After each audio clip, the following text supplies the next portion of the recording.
అందరికీ నమస్కారం. క్రిస్మస్ అనగానే మన కళ్ల ముందు ఎవరు మెదులుతారు? ఆ ఎర్రటి దుస్తులు, ఆ తెల్లటి పొడవాటి గడ్డం, నవ్వుతూ కనిపించే మన క్రిస్మస్ తాత. అదేనండి, శాంతాక్లాజ్. పిల్లలకి బహుమతులు పంచుతూ బోలెడంత ఆనందాన్ని నింపే శాంటా అంటే మనందరికీ ఎంత ఇష్టమో గదా. అయితే ఎప్పుడైనా అనిపించిందా, మనం కథల్లో వినే, సినిమాల్లో చూసే ఈ శాంటాక్లాజ్ నిజంగా ఉన్నారా, లేకపోతే ఇదంతా కేవలం ఒక ఊహాజనిత పాత్ర మాత్రమేనా? అసలు మనందరికీ తెలిసిన ఈ క్రిస్మస్ తాత వెనకాల ఉన్న అసలు కథ ఏంటి? రండి, ఈరోజు ఈ విషయాల గురించే తెలుసుకుందాం. సరే, మరి ఈ అన్వేషణ మొదలు పెడదాం. ముందుగా శాంటాక్లాస్ అసలు ఎవరు? ఈయనకు ప్రపంచవ్యాప్తంగా ఎన్ని పేర్లున్నాయో చూద్దాం. చూడండి, ప్రపంచం మొత్తం మీద శాంటాని రకరకాల పేరులతో పిలుస్తారు. ఇంగ్లాండ్లో అయితే ఫాదర్ క్రిస్మస్ అంటారు, ఫ్రాన్స్లో పెరేనోయల్, డచ్లో సెంటర్ క్లాస్. ఇక్కడొక ఆసక్తికరమైన విషయమేంటంటే, ఈ సెంటర్ క్లాస్ అనే పేరే మెల్లమెల్లగా అమెరికన్ ఇంగ్లీష్లోకొచ్చేసరికి శాంటాక్లాస్గా మారిపోయింది. భలే ఉంది కదా. అయితే ఇక్కడే అసలు ట్విస్ట్ ఉంది. ఇన్ని పేర్లు, ఇన్ని రూపాలున్నా వీటన్నిటికీ మూలం ఒక్కరే. అవును, విన్నది నిజమే.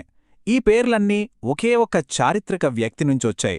అంటే శాంటాక్లాజ్ వెనుక ఒక నిజమైన మనిషి కథ ఉంది. మరి ఇంతకీ ఎవరా వ్యక్తి? ఈ కథల వెనుక దాగి ఉన్న ఆ అసలు హీరో గురించి ఇప్పుడు తెలుసుకుందాం. ఆయనే సెయింట్ నికోలస్.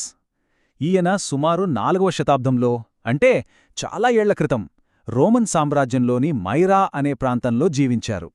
ఈ మైరా అనేది ఇప్పుడు టర్కీలో ఉంది. ఆయన ఒక గ్రీకు బిషప్ అన్నమాట. ఆయన గురించి చెప్పాలంటే ముఖ్యంగా గుర్తుకొచ్చేది ఆయన దానగుణం, దయ. నికోలస్ మనలాగే ఒక చారిత్రక వ్యక్తి. ఆయన జీవితంలో కూడా ఎన్నో ముఖ్యమైన సంఘటనలు జరిగాయి. ఆయన సుమారు క్రీస్తు శకం 260లో మైరాలో పుట్టారు.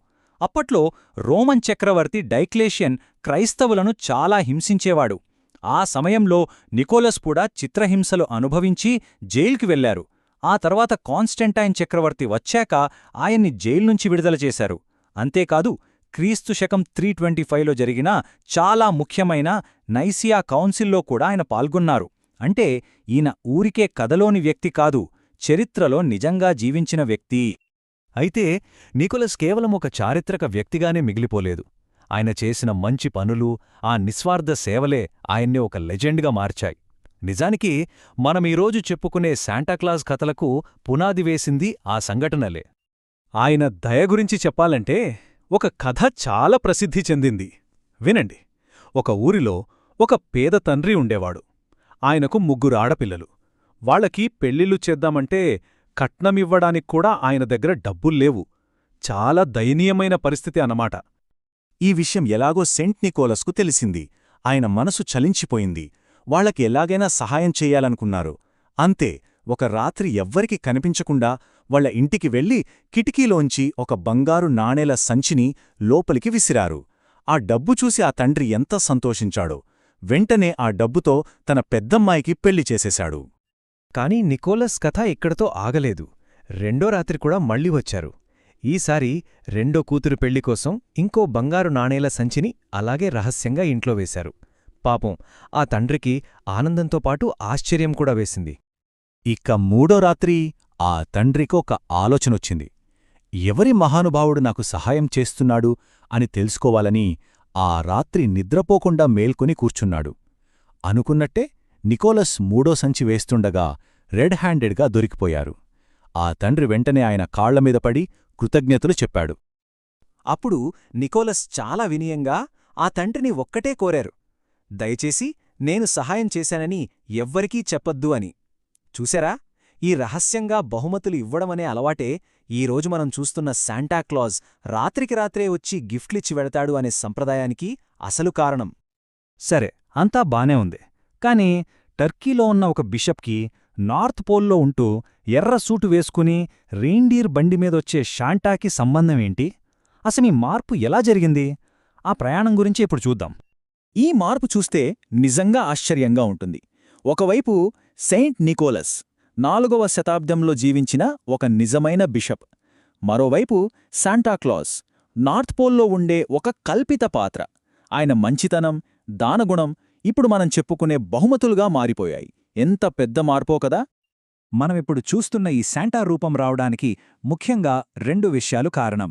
మొదటిది, 1800ల్లో థామస్ నాస్ట్ అనే ఒక అమెరికన్ కార్టూనిస్ట్, ఆయనే మొట్టమొదటిసారిగా ఈ బొద్దుగా, నవ్వుతూ, ఎర్రసూట్లో ఉన్న శాంటా బొమ్మను గీశారు. ఇక రెండోది, 1930లలో వచ్చిన కోకోకోలా యాడ్స్. వాళ్లు తమ క్రిస్మస్ యాడ్స్లో ఈ శాంటా రూపాన్ని ప్రపంచం మొత్తానికి పరిచయం చేశారు. దాంతో ఈ రూపమే అందరి మనసుల్లో స్థిరపడిపోయింది. మరి ఇంత కథ తెలిసాక సెయింట్ నికోలస్ వారసత్వం ఈ రోజుకి మనకు ఏం చెబుతోంది? ఆయన క్రిస్మస్కు ఒక శాశ్వత చిహ్నంగా ఎలా నిలిచారో చూద్దాం. ఒక్కసారి ఆలోచించండి. ఒకప్పుడు ఒక వ్యక్తి చూపిన దయ, ఆయన చేసిన దానం శతాబ్దాలు దాటి, దేశాలు దాటి ఈరోజు ప్రపంచవ్యాప్తంగా క్రిస్మస్ స్ఫూర్తికి, అంటే మనస్ఫూర్తిగా, నిస్వార్థంగా ఇవ్వడమనే గొప్ప భావనకు ఒక చిహ్నంగా ఎలా మారిపోయిందో. కాబట్టి ఈసారి క్రిస్మస్కి మన శాంటాక్లాస్ను చూసినప్పుడు ఆ ఎర్రటి దుస్తులు, ఆ తెల్లగడ్డం వెనకాలున్న ఒక నిజమైన హీరోని, సెయింట్ నికోలస్ని గుర్తు చేసుకుందాం. ఆయన కథ మనకి ఒక విషయాన్ని నేర్పుతుంది, ఒక ప్రశ్నను మిగులుస్తుంది. ఒక వ్యక్తి చేసిన ఒక చిన్న మంచి పని శతాబ్దాలు గడిచిన ప్రపంచాన్ని ఎలా ప్రభావితం చేయగలదు.